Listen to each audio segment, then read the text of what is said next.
This is CityCast Madison. I'm Bianca Martin, and here's what Madison's talking about. Good morning, Madison. It is hot as heck outside, but we've got some tips on how to beat the heat, or at least not let it get the best of you. Plus, a decades-old state conservation program is coming to an end. And finally, good on ya. We are sharing some good vibes here in town. I'm CityCast Madison executive producer Haley Sperling, sitting in for your host Bianca Martin, and with me today is our very own Rob Thomas. Rob, welcome back to the podcast. We have missed you. Yeah, it's nice to be back. It feels like I've been here the whole time, but I haven't been on the air. He's been here the whole time. And if you're a neighbor, you did hear Rob's voice on our Friday News Roundup, giving you a special little segment on the end of the era for robot delivery here in Madison. So one more reason to join our neighbors program. There you go, my touching personal story of robot friendship. He's friends with robots. He's friends with everyone. Alrighty, let's dive into all of the stories we got today. I'm kicking things off here with a story that is top of mind for a lot of us for sure. And it's not just because we're Midwestern and like to talk about the weather. It is because nearly all of Wisconsin is currently under an extreme heat warning. Temperatures in Madison are creeping into the 90s, and the heat index is above 100 degrees for much of the state. So I'm sweating just saying those words. Rob, how do you feel about this heat?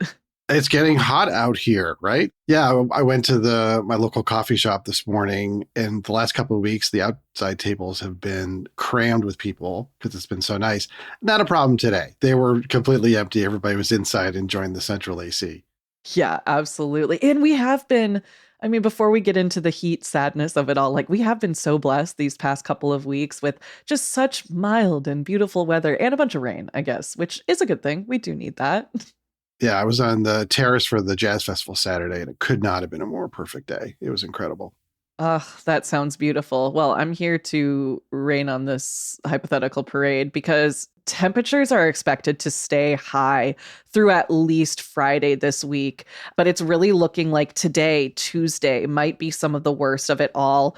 According to News 3 meteorologist, it will feel like temperatures are between 100 and 110 degrees potentially each day this week, which is, like I said, I'm sweating just saying it here. And I want to talk a little bit about the terminology here because, as I've said, we've got the temperature, we've got the heat index, and we've got these warnings to keep track of. So let's all make sure that we're all on the same page here. Do a little dictionary definition. So starting with the easy one, temperature. This is just the actual air temperature as measured by a thermometer in the shade. So pretty straightforward. This is the number that you see, the mercury, if you will, of it all.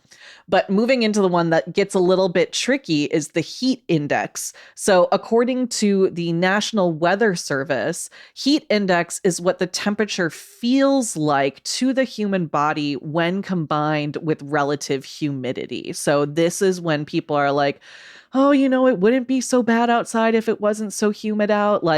It's true, right? This is critical because, as we know, our bodies cool off by sweating. And if sweat isn't able to evaporate, then our bodies really struggle even more to regulate its temperatures, which is where things can get kind of scary. And there are other factors too that can make it harder for your body to regulate its temperature in extreme heat. So, for example, antidepressants like SSRIs, SNRIs, and TCAs can make you more sensitive to heat and cause excessive sweat production, which then ups your risk for dehydration. So if you're like me and you're on antidepressants, keep a water bottle with you this week because you're really, really going to need it. It really is it's not just you. It is an amalgamation of all of these factors here.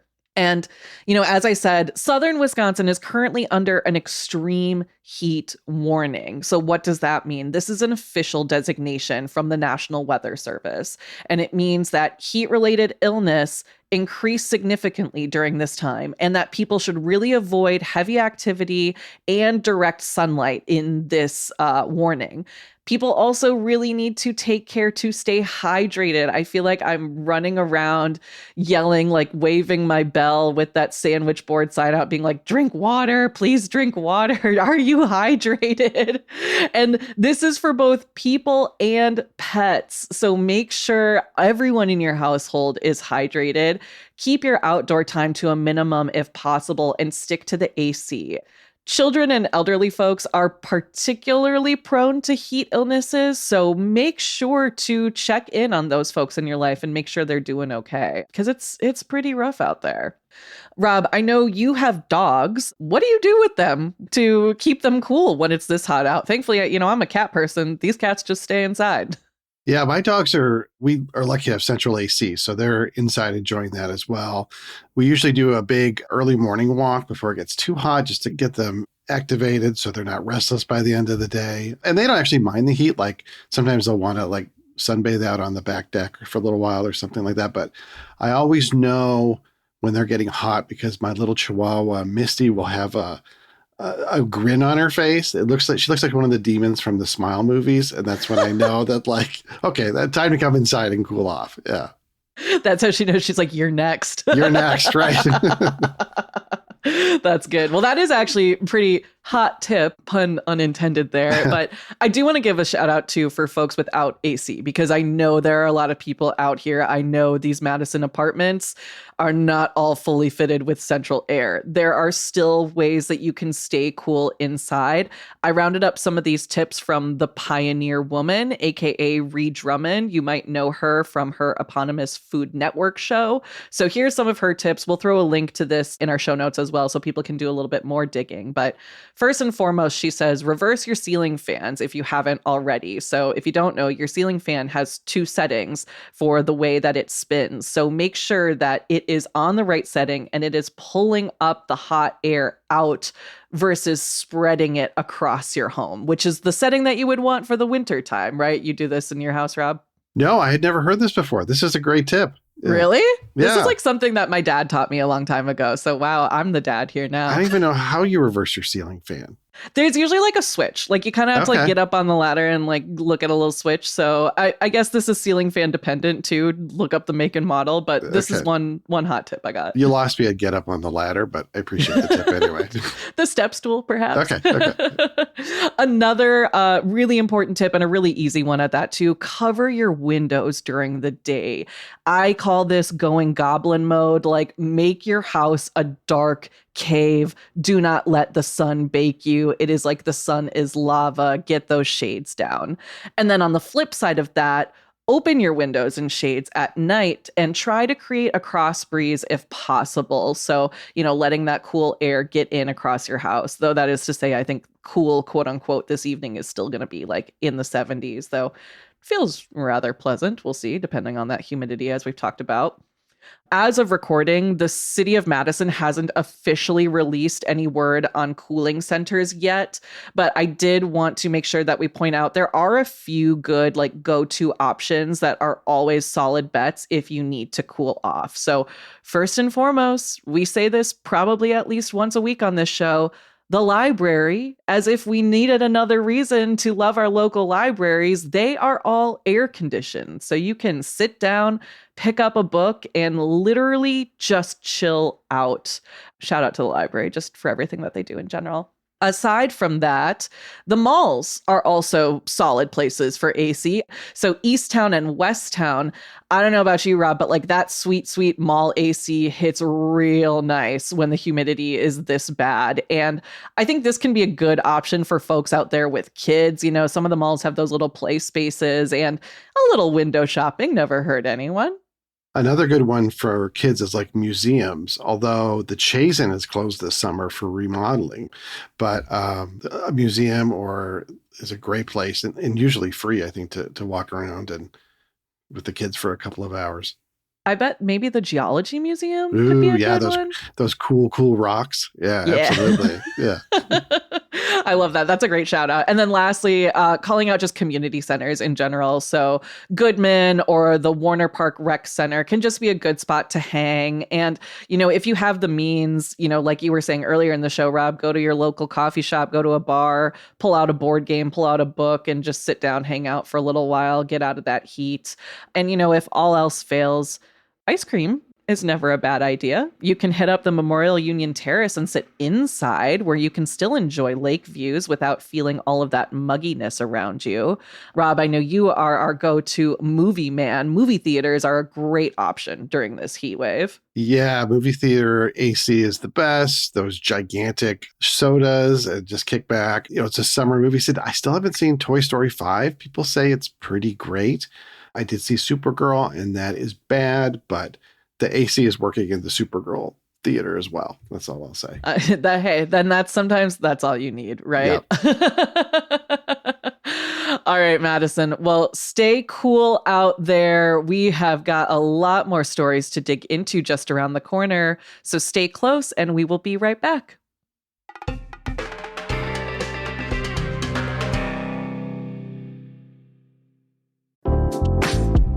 Hi, I'm David Plotz. I'm the CEO of CityCast, a podcast network that includes this show you're listening to, and also 12 other CityCasts in 12 other cities. And each one knows their city as well as your local team knows yours. So isn't it time we connected them? Don't you want to know how they're tackling their bike lane problems and housing challenges and sidewalk dog poop crises? That's why I'm hosting a new podcast called Your City Could Be Better. Because it could be.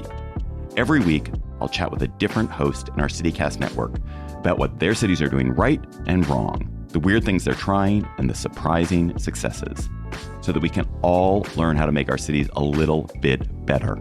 Listen to Your City Could Be Better on YouTube or wherever you get your podcasts.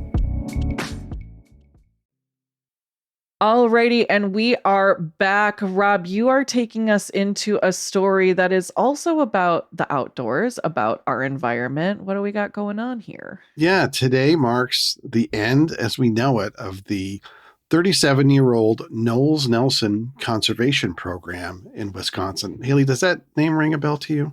Well, I hate to say the first Knowles that comes to my mind is Beyonce Knowles Carter. I don't think she is involved in this. I mean, unless I'm wrong, could be. She is Mrs. Worldwide, essentially. Well, in my research, she did not come up, but, I think she would be supportive of this. I mean, you may not know the name of the Knowles-Nelson program, but if you're a bird watcher, if you're a hiker, if you're a boater, if you enjoy the lakes, forests, and rivers of Wisconsin in any way, you probably benefit from it. So I think Beyonce, if she came to Wisconsin, she would appreciate this program. Since 1989, the Knowles-Nelson Conservation Program, by all measurements, has been a huge success, protecting, listen to this, 750,000 acres of land in all of Wisconsin in 72 counties. And in Dane County, that was 17,600 acres. So this is a lot of Wisconsin land that has been preserved and improved thanks to this program.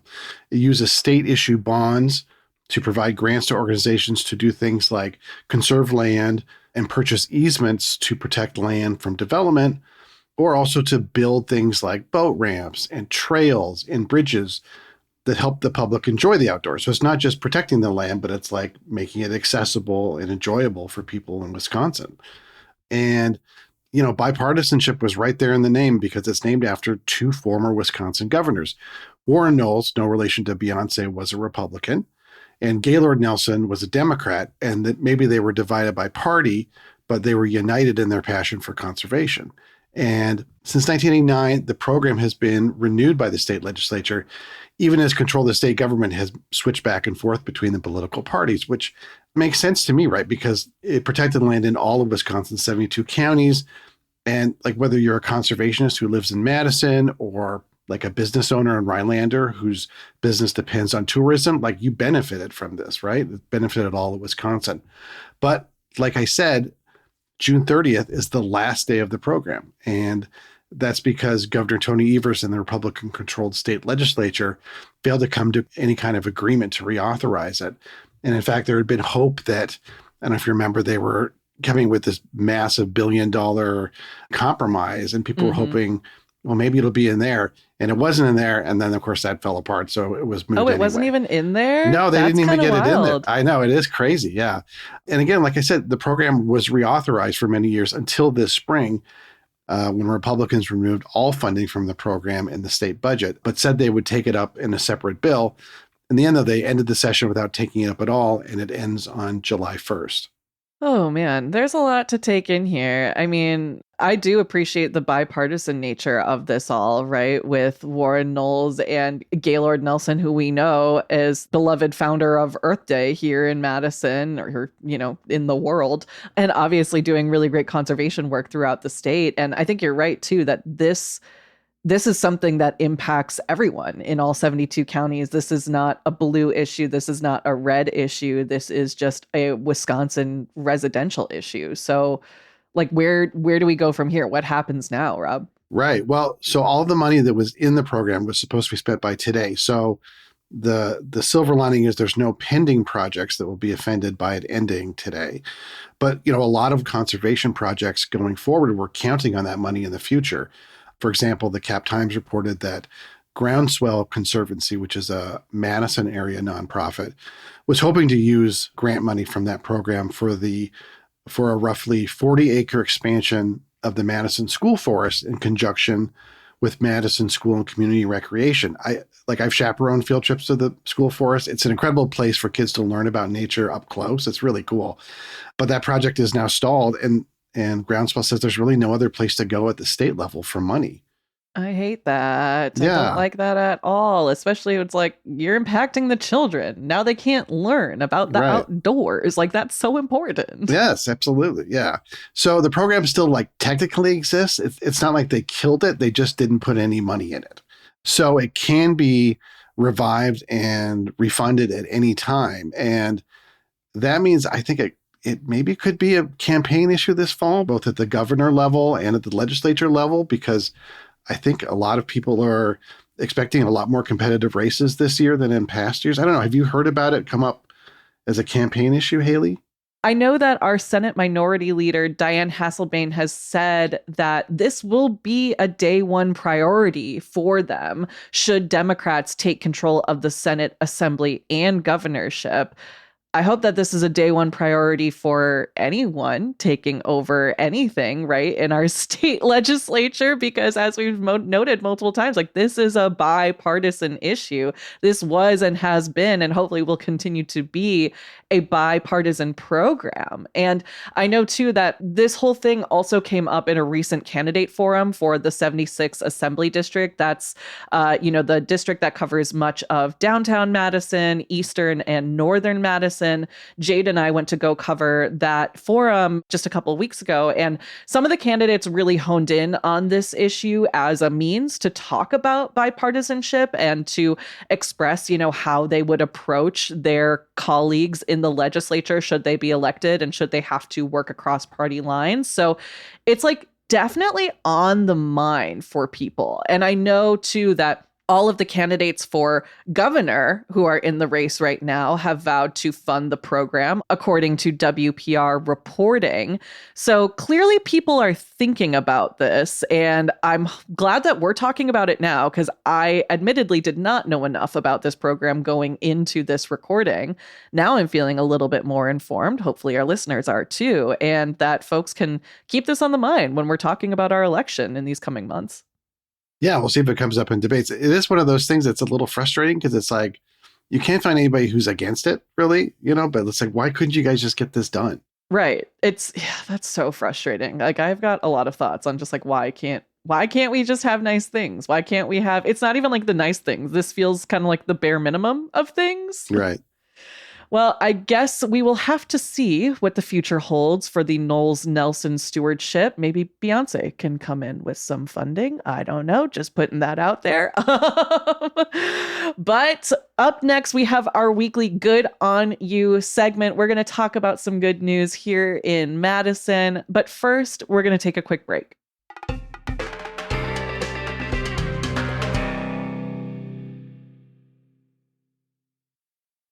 Alrighty, we are back again, and it is time to share a little good news here in our Hamlet, as Bianca would say. Time for Good Anya, our segment where we are highlighting some do-gooders here in town. And I'm bringing us this week's shout out, which is less to like a specific person and more to a community in general. So over the weekend, I went to the Dane County Farmers Market for the first time this season. Cue the applause. I'm living a very Madison summer out here. Rob, have you been to the farmers market yet this season? I went super early before really the growing season got into swing. So I think the only thing I got was an empanada. That's not bad, though. I also had an empanada. Not quite as virtuous, but yeah. It was really good too. Yeah. I got an empanada from Stella's, and it was quite yummy. And a morning bun, which was my first morning bun ever. So I'm kind of on a mission to try them from all over. What did you think of a morning bun? What did you think of a morning bun? It was good. It was very yummy. I want to have it when I'm really sitting down with a nice, like, warm coffee. I feel like I was out on the Capitol lawn with my friend with a cold brew and eating this morning bun, and we were both just kind of like very tired. And I was like, but this is good. This feels nice. But in general, do you have a favorite like time of day to go to the market? Like earlier in the morning, later in the afternoon? I know you're a little bit more of an early bird. I am, but I've never been somebody to get to the market early. I usually try and go late because I'm usually just kind of window shopping. I'm not looking for something specific, like for a recipe or anything where I got to have these certain ingredients. Yeah, that's totally fair. And typically, you know, what market experts say is that like you do have to go to the market right away at 6:15 a.m. to, you know, get the best products. And that's like when you'll see all the local chefs like Tori Miller of L'Etoile and Jamie Brown Sukasume of Ahan. Like that's when they're going to be out there scooping up all their ingredients of the day. It's also much less crowded during that time. And you can really get a chance to, I think, to like talk to the vendors before they have to really deal with the hustle and bustle that comes with, you know, really between that like 10 a.m. to noon hour of the morning market. Unfortunately for me, I'm not an early bird. And, you know, in fact, last Friday, I was doing late night at Tornado Room. So it was honestly like kind of a miracle that I was awake and functioning enough to even make it to the market on time while they were You're open. A hero, Haley. You're I a am hero. truly. Yeah. Thank you for recognizing that, Rob. My friend and I, like, we rolled up probably around like 12:30ish. And for reference, the Saturday market runs from 6:15 a.m. to 1:45 p.m. So we did a little lap. Like I said, I got my bevy because I cannot walk around a farmer's market without a beverage. And then we went on the hunt for produce because my friend wanted to cook a meal. And we were kind of like looking at what was in season. And, you know, while later in the day, the selection is definitely slimmer. Like some things are gone. People are already kind of packing up even once you get to that 12:30, 1 o'clock hour. But some vendors, this is my hot tip, and this is my good on you. Some vendors really hook you up when you make a purchase during closing time. I know, right? Like we got treated to some extra radishes and greens and more, like all because folks, you know, like they just want to move their product before packing up to go home. So that is my good on you. Good on ya to the farmers of the Dane County Farmers Market. I know y'all are hustling out there, and I appreciate that, you know, even at the end of the day, you are willing to be so kind and generous with your time and your wares. So shout out Dane County Farmers Market vendors. Y'all know what's up. Yeah. Did you see that article I shared in the newsletter about humans prefer to walk counterclockwise? Yes, The Guardian reported on this, right? Yeah. It's just like, and there's no real reason for it, but it's just like they studied people, and like just by habit, people tend to go counterclockwise rather than clockwise. Of course, everybody at the farmer's market, unless you're a sociopath, goes counterclockwise together. And there's, like I said, there's no real reason other than I guess everybody else does it. It feels right. It feels right. I mean, I know like I have said it is an unofficial rule of Madison. When you and Bianca were doing trivia with our trivia master, Paul Guzzi, a little while ago, he was like, no, that's not even an unofficial rule. This is the rule of the roads. You need to be walking counterclockwise. Otherwise, you're going to be getting those death stares at you. I think I mentioned on that episode that when I saw Lyle Lovett at the Overture Center, he said that it was on a Saturday night, and that morning he had gone to the farmer's market, and he said he walked clockwise and met a lot of people. I mean, yeah. If I'm Lyle Lovett at the farmer's market, I want to keep a low profile, and walking clockwise is not the way to do it.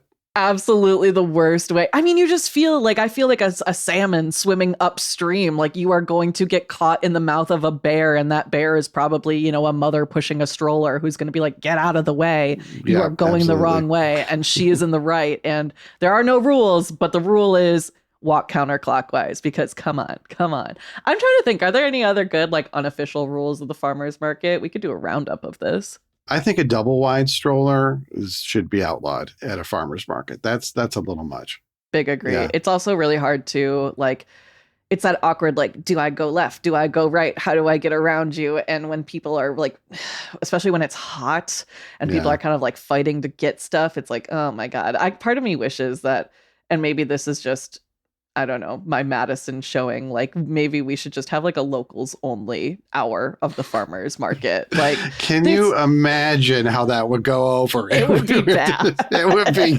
so bad.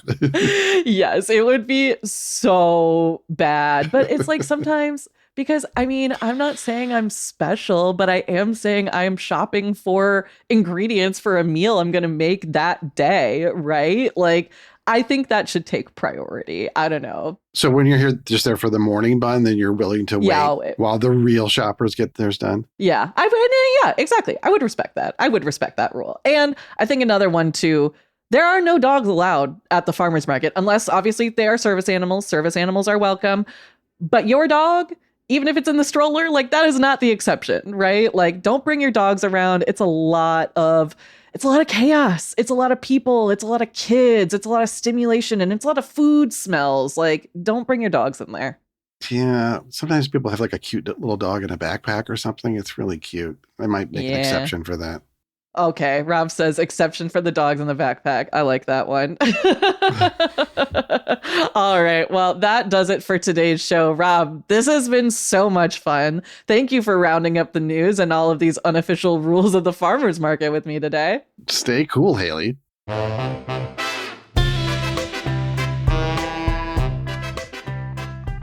That's all for today here on CityCast Madison. I'm executive producer Haley Sperling, sitting in for your host, Bianca Martin. Don't forget, you can support this show and get some great perks by becoming a CityCast Madison neighbor. Just head to membership.citycast.fm/Madison. If you enjoyed today's show, why not share this episode with someone who walks counterclockwise at the farmer's market and someone who walks clockwise at the farmer's market? We'd love to get them together, have a debate. Let's air it right here on this podcast. Help spread the word about CityCast Madison. It really makes a difference for our show. And hey, while we're on your mind, don't forget that today is the last day to vote for us in the 2026 Best of Madison contest. We are in the running for Best Local Podcast and Best Local News Website.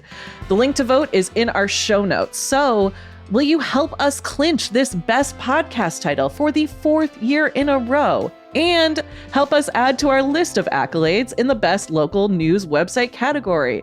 It would really mean a lot to us. I'm really shooting for this Best Local News Website. This is all of the good work that Rob and the team do on the newsletter, on the website, on the internet. So go vote, tell your friends, vote for us. And until then, we will be back tomorrow morning with more news from around the city. So take good care, and thanks for listening.